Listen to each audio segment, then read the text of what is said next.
గత 10 ఏళ్లుగా వాళ్ళు కొనుక్కున్న ఫ్లాట్లు వాళ్ళవి కాదని చేసి చెప్పేశారు ఆ రియల్ ఎస్టేట్ వ్యాపారులు. ఆ రియల్ ఎస్టేట్ ఇద్దరు వ్యాపారుల వల్ల ఈ రోజు 170 మంది కుటుంబాలకైతే అన్యాయం జరిగిన పరిస్థితి. సో ఇదే విషయాన్ని గురించి మనం పూర్తిగా మాట్లాడుకుందాం. ప్రస్తుతం మనతో పాటు ఉన్నారు ప్రోత్సాహానికి సంబంధించిన వాసులు ఉన్నారు, మరి బాధితులు ఉన్నారు. ఒక్కసారి వారి మాటలు తెలుసుకుందాము. సార్ నమస్తే, చెప్పండి సార్, అసలు ఏ విధంగా మీకు మోసం జరిగింది? అసలు ఇద్దరు రియల్ ఎస్టేట్ వ్యాపారులు ఎవరు? ఇద్దరు అంటే జయహింద్ గౌడ్ మాకు అమ్మిండు. దాంట్లో బ్రోకర్లు ఉన్నారు. ఎవరు? సాయి కుమార్, శంకర్ గౌడ్, రవికుమార్, శ్రవణ్ కుమార్ మరియు కిరణ్ కుమార్. వీళ్ళ ఐదుగురు మాకు డిస్పోజ్ చేసారు. వీళ్ళ శ్రవణ్ కుమారు, రవికుమారు మీద మేము నమ్మకం మీద మేము బచ్చన్నపేట జనగాం నుంచి వచ్చినాం. బచ్చన్నపేట జనగాం వస్తే వాళ్ళకి మాకు పాత పరిచయం ఉన్నది కనుక మేము ఈయనకు నమ్మకంగానే ఉంటుంది అని మేము నమ్మకంగా అందులోపోయి మనిషి 150 గజాలు తీసుకున్నాం. అప్పుడు 8,000కు ఒక గజం, తర్వాత 13,000కు కూడా గజం తీసుకున్నాం మళ్ళీ ఒక 1 ఇయర్కు. ఈ విధంగా వివిధ రకాలుగా తీసుకున్నాం. మేము తీసుకున్న తర్వాత 2021 నుంచి ఆ విఆర్ఆర్ కన్స్ట్రక్షన్ అనే రాజిరెడ్డి అనేటి ఆయన ఎవరో మాకు తెలియదు, ఆయన వచ్చి ఆక్యుపై చేస్తాడు.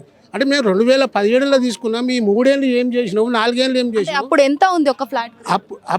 అప్పుడు ప్లాట్కు 8,000 గజము, 1,500, 120, 1,20,000, 12 లక్షల రూపాయలు అయినాయి. ఈ 12 లక్షలు పోను ఇప్పుడు ఈ 3 ఏళ్లకు అది కొద్దిగా రేటు పెరిగింది. అక్కడ రైల్వే స్టేషన్ అబ్బు పడ్డది.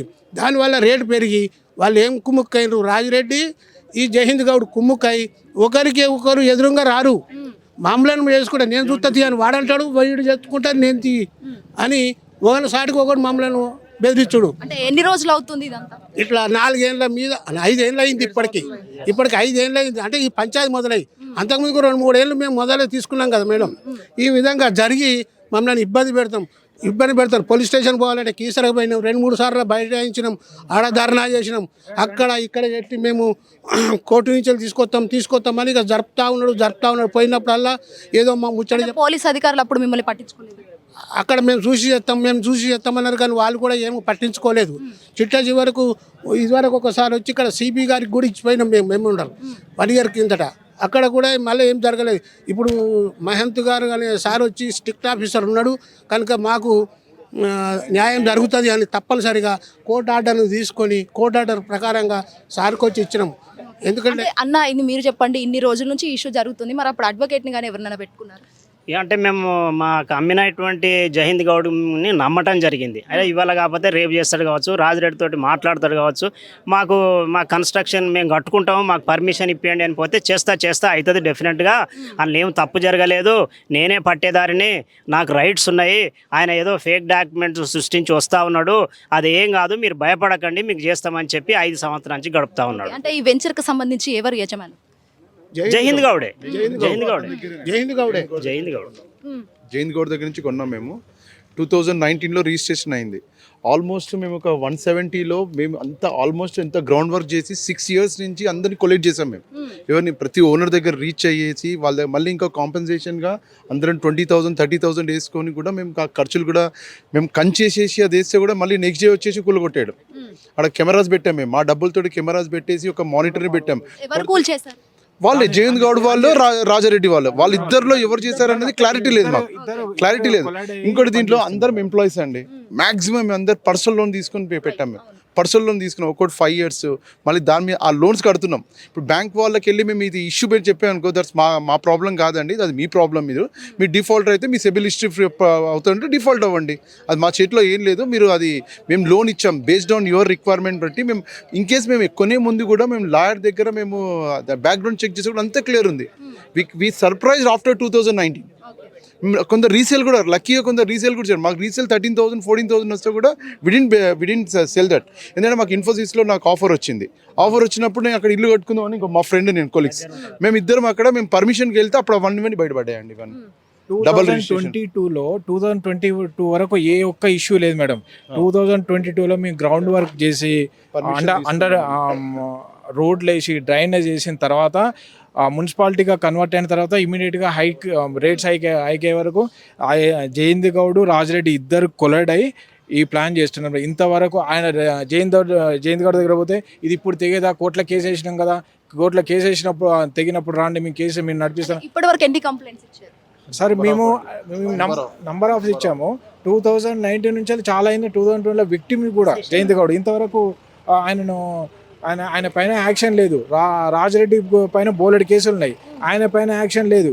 ప్లస్ అట్లీస్ట్ మాకు 150 మందిని ఇబ్బంది పెడుతున్నా కూడా జయంత్ గౌడ్ ఆయన ఇద్దరు కొలీడ్ అయ్యి మమ్మల్ని ఇబ్బంది పెడుతున్నాం. ఇలాంటి సీన్స్ అన్ని మేము ఇంకా అందరం కొలేట్ అయ్యి మీరు చెప్పండి సార్, మేము మధ్య తరగతి వాళ్ళము, జాబ్ చేసుకునే వాళ్ళము, మీరు కావాలంటే మన కాంపెన్సేషన్ మీకు కావాలి అంటే చెప్పండి, మేము తలా ఇంత చేసుకొని మళ్ళీ పర్సనల్ లోన్ పెడతాం, గోల్డ్ లోన్ పెడతాం, పెట్టి మీకు ఇచ్చేసాం, మాకు కొద్ది విముక్తి ఇవ్వండి, మాకు రిలీజ్ ఇవ్వండి, ఎన్ఓసి ఇవ్వండి. జైన్తో అన్నామండి, జైన్తో అన్నాము. వాళ్ళ మాకు ఎవరైతే బ్రోకర్స్ ఎవరైతే అమ్మారో వాళ్ళకు కూడా చెప్పాము ఇండైరెక్ట్లీ ఇప్పుడు ఇతను వెళ్ళి మా కొద్దిగా ఏజ్లో పెద్దవాళ్ళు, ఎక్స్పీరియన్స్ ఉన్న వాళ్ళు వెళ్ళి పర్సనల్గా beyond out of the box settle చేసుకుందాం, మీకు ఏమైనా కాంపెన్సేషన్ కావాలంటే చెప్పండి, ప్లాట్కి ఇంత అని చెప్పి ఇస్తాం మేము. కానీ మమ్మల్ని ఈ కోర్టు చెక్కలు ఇప్పుడు ఈయన లీవ్ పెట్టాడండి, నేను లీవ్ పెట్టి వచ్చాను ఈరోజు. మాకు ఈ లీవ్స్ పెట్టేసి ఒక 20 లీవ్స్ పెట్టాను, అంతకుముందు 10 years ఈ ఇష్యూ పైన మేడం. బికాస్ ఆఫ్ ఇష్యూ మా ఫ్యామిలీలో ఇబ్బందులు అవుతున్నాయి, మా పిల్లలకు ఫీజులు కట్టలేకుండా ఉన్నాం, అందరితో అప్లోడ్లు వచ్చి మా ఇంట్లో పైన పడుతున్నారు. మేము చేసిన తప్పేం లేదు, ఇన్వెస్ట్ చేసింది రైట్ ప్లేస్లోనే రైట్ డాక్యుమెంట్స్తోనే పర్చేజ్ చేసినాం, అయినా కూడా ఇన్ని ఇబ్బందులు పాలవుతున్నాం మేడం. మీకు ఇంకో అతను ఏంటంటే ఇక్కడ వాళ్ళిద్దరు కొలిడ్ అయ్యి ఒక మధ్యలో ఒక మీడియేటర్ని పెట్టేసి డబ్బులు 20,000 30,000 అన్ని కలెక్ట్ చేసి ఏదో పెద్ద మనిషి దగ్గర పోతే ఇది ఇష్యూ సాల్వ్ అవుతుంది అందరం కలిసి ఇచ్చేసాం. అది మిస్గైడ్ చేసి అదొక 2 సంవత్సరాలు గడిపిండు. ఆ మిస్గైడ్ చేసిన డబ్బులు మళ్ళీ రికలెక్ట్ చేసుకొని ఆయన దగ్గర ఉంచుకొని మరి మా డబ్బులు మాకని ఆ ఇష్యూ క్లియర్ కాలేదు, ఆ డబ్బులు కూడా రావట్లేదు. సో ఇది బాధితుల ఆవేదన. దాదాపు ఎట్లా అందరూ కూడా సీనియర్ సిటిజన్సే ఉన్నారు, అండ్ దట్టు ఇంట్లో పెళ్లిళ్ళు చేయాల్సిన కూతుర్లు, అప్పుల భారం అవన్నీ కూడా వండుకుంటూ వాళ్ళైనా కూడా కోర్టుల చుట్టూ పోలీస్ స్టేషన్ల చుట్టూ తిరుగుతున్న పరిస్థితులు అక్కడ కనిపిస్తున్నాయి. సో ఇదే అంశానికి సంబంధించి మనతో పాటు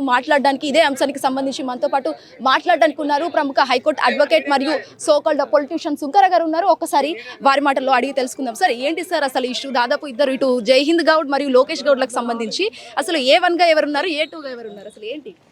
సుమారుగా 170 మంది రిటైర్డ్ ప్రభుత్వ ఉద్యోగులు, చిన్న సన్నకారు ఉద్యోగులు వాళ్ళ యొక్క సొంతింటి కళ నెరవేర్చుకునే క్రమంలో 2019లో వివిధ రిజిస్ట్రేషన్ డాక్యుమెంట్స్ ద్వారా 170 ఫ్లాట్స్లు అనేది కొనడం జరిగింది. మొత్తం ఎక్స్టెంట్ అంతా కూడా 10 acres 8 గుంటాసు. సో దీనికి సంబంధించి ప్రధానంగా ఈ యొక్క భూమి మీద మాకు యాజమాన్య హక్కులు ఉన్నాయి అని చెప్పని జైహింద్ గౌడ్ కానీ, లోకేష్ గౌడ్ కానీ, అదేవిధంగా మిగిలిన కుటుంబ సభ్యులు కానీ వాళ్ళు మరి వేరే ఇతరులకి జీపీఏ చేసి వాళ్ళ ద్వారా కూడా ఫ్లాట్స్ అనేది అమ్మడం జరిగింది. అయితే 2017లోనే ఆల్రెడీ వీళ్ళు కోర్టులో మేడ్చల్ మల్కాజ్గిరి జిల్లా కోర్టులో కేసు వేస్తే సదరు కోర్టు వారు ఇతనికి ఆ భూమి మీద ఎటువంటి యాజమాన్య హక్కులు లేవు అని చెప్పి తీర్పునివ్వడం జరిగింది. సదరు విషయాన్ని దాచిపెట్టి 2019లో వీళ్ళకి 170 మందికి కూడా ఫ్లాట్స్ రిజిస్ట్రేషన్ అనేది చేయడం జరిగింది. వీళ్ళు చేసిన తర్వాత మనకి కొనుక్కున్నాము, ఇంకా మన మీదే ఉంటాయి కదా, మన పేరు మీదే ఉన్నాయి కదా అని చెప్పనే ఉద్దేశంతో ఉన్నారు. ఎప్పుడైతే కనుక దీంట్లో కొంతమంది ఇల్లు కట్టుకోవాలనే ఉద్దేశంతో ముంగటికి వచ్చి ఎప్పుడైతే కనుక కన్స్ట్రక్షన్ స్టార్ట్ చేశారో అప్పుడు కొంతమంది వ్యక్తులు లోకల్లో ఉన్నటువంటి మాఫియా ఏదైతే ఉంటుందో వాళ్ళతోటి, అదేవిధంగా రియల్ ఎస్టేట్ ఏజెంట్లతోటి వీళ్ళందరితోటి కుమ్మక్కయ్యి వీళ్ళని కొట్టడము, అక్కడి నుంచి పంపించి వేయడము, వీళ్ళ మీద దొంగ కేసులు పెట్టడము, ఈ విధంగా చేయడం జరిగింది. దొంగ కేసులు అంటే ఏ విధంగా పెట్టారు సార్?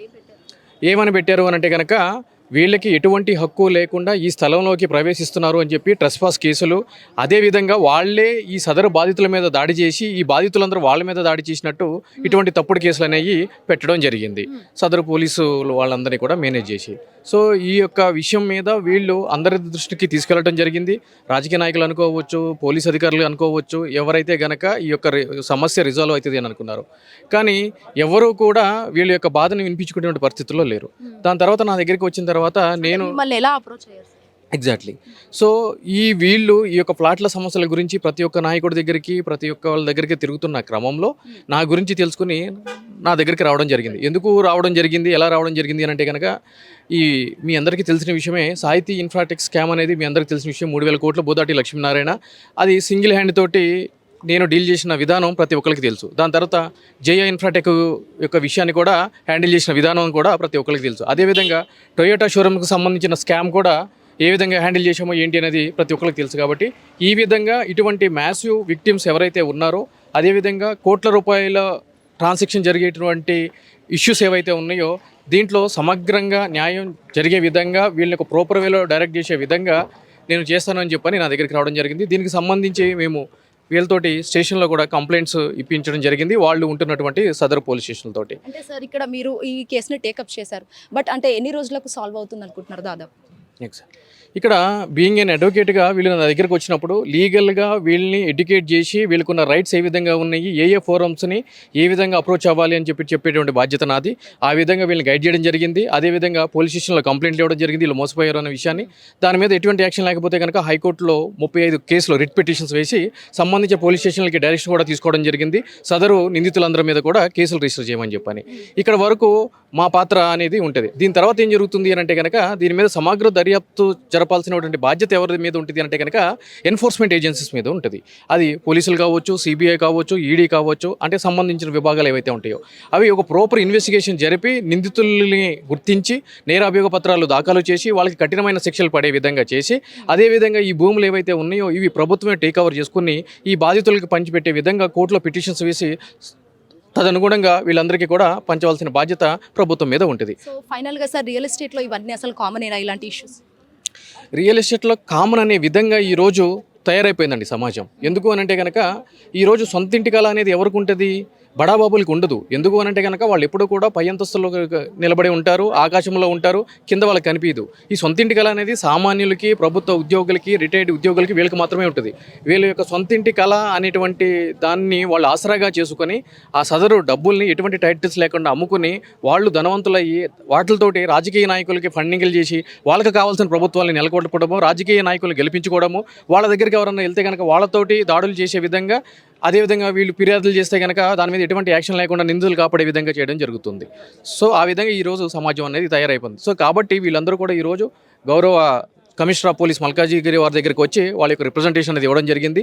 ఈ యొక్క కేసుకు సంబంధించి ఈడీ కూడా ఇన్వాల్వ్ కావాలి, ఎందుకంటే కొన్ని వేల కోట్ల రూపాయల ట్రాన్సాక్షన్ జరిగింది, అది ఒక కంపెనీ ద్వారా పక్కదోవ పట్టడం జరిగింది. కాబట్టి సమగ్ర విచారణ జరిపి ఎకనామిక్ ఆఫెన్స్ వింగ్కి ట్రాన్స్ఫర్ చేసి ఇన్వెస్టిగేషన్ని వీళ్ళకి న్యాయం జరిగే విధంగా చేయాలి అని చెప్పని వీళ్ళు అప్రోచ్ అవ్వడం జరిగింది. సో ఈ విధంగా ఏదైతే ఈ బాధితులు 170 కుటుంబాలకు సంబంధించి ఆ బాధితులు అయితే రావడం వచ్చి ఇక్కడ మల్కాజ్గిరి కమిషనరేట్లో వాళ్ళు సిపి గారికి కంప్లైంట్ చేయడం జరిగింది. సో వీళ్ళకి సంబంధించి కూడా దాదాపు 1000 కోట్లు అప్రోచ్ అవ్వడంతో, ట్రాన్సాక్షన్ అవ్వడంతో చాలా వరకు పెద్ద ఎత్తున ఇందులో బడా బాబులు ఇన్వాల్వ్ అయిన పరిస్థితి కూడా కనిపిస్తుందని కూడా చెప్పొచ్చు. అండ్ ముఖ్యంగా మేజర్గా చూసుకున్నట్లయితే సొంతింటి కళ అనేది కూడా సామాన్యుడికి మాత్రమే ఉంటుంది. ఆ సామాన్యుడి కళని ఆసరగా తీసుకొని ఆ బడా బాబులు ఇలాగా మోసం చేయడం అనేది చాలా వరకు తప్పుగా భావించవచ్చు కూడా చెప్పొచ్చు. ప్రవీణ్ తో Swetha hit TV Malkajgiri. Hit TV app ఇందులో short news, live news, entertainment shows, movies, digital magazines తో పాటు మీ జిల్లా వార్తలను కూడా ఫ్రీగా చూడొచ్చు. ఇంకెందుకు ఆలస్యం, వెంటనే హిట్ టీవీ యాప్ ని డౌన్లోడ్ చేసుకుని ఫ్రీగా ఎంటర్టైన్మెంట్ పొందండి. Hit TV app. Hit TV app. Please download hit TV app. Hit TV app ని ఫ్రీగా డౌన్లోడ్ చేసుకొని ఎంజాయ్ చేయండి. మీకు నచ్చిన ఎంటర్టైన్మెంట్ కోసం హిట్ టీవీ యాప్ ని ఫ్రీగా డౌన్లోడ్ చేసుకొని ఎంజాయ్ చేయండి. హిట్ టీవీ యాప్ ని డౌన్లోడ్ చేసుకుని ఆస్వాదించండి, ఆశీర్వదించండి. ఇంతమంది సెలబ్రిటీలు హిట్ టీవీ యాప్ ని డౌన్లోడ్ చేసుకోండి అని చెప్తున్నారంటే ఎంత మంచి యాప్ ఆలోచించండి. అమెరికా అమెరికా అమెరికా అమెరికాలో చదవాలనుకునే వాళ్ళకి విశ్వసనీయమైన పేరు మన శౌర్య కన్సల్టెన్సీ. UK లో 1 year masters, UK లో 1 year masters, 2 years work permit up to 5 years visa. Contact Shaurya Consultancy. Contact 89851 89851.